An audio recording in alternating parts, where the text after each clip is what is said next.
We are, rather, in an era in which the authoritarian impulse is reasserting itself to challenge free people and free societies everywhere. In our own country, from the trivial to the truly dangerous, it is the range and regularity of the untruths we see that should be the cause for profound alarm and spur to action. Add to that the by now predictable habit of calling true things false and false things true, and we have a recipe for disaster. George Orwell warned, "The further a society drifts from the truth, the more it will hate those who speak it."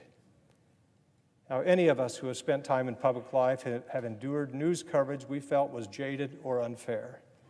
But in our positions, to employ even idle threats, to use laws or regulations to stifle criticism is corrosive to our democratic institutions. Simply put, it is the press's obligation to uncover the truth about power. It is the people's right to criticize their government, and it is our job to take it.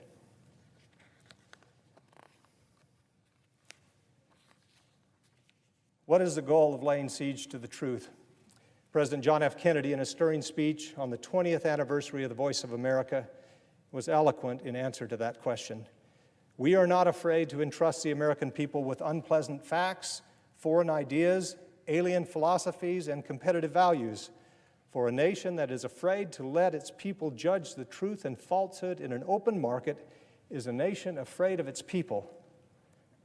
Mr. President, the question of why the truth is now under such assault may be for historians to determine, but for those who cherish American constitutional democracy, what matters is the effect on America and her people, and her standing in an increasingly unstable world, made all the more unstable by these very fabrications.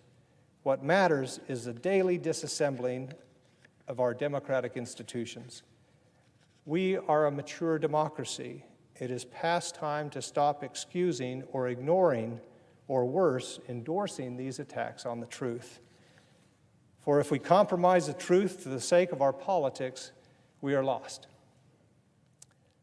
I sincerely thank my colleagues for their indulgence today. I'll close by borrowing the words of an early adherent to my faith that I find has special resonance at this moment. His name was John Jacques, and as a young missionary in England, he contemplated the question, what is truth?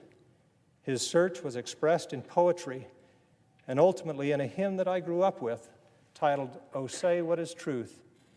It ends as follows, "Then say what is truth, 'tis the last and the first, for the limits of time it steps o'er.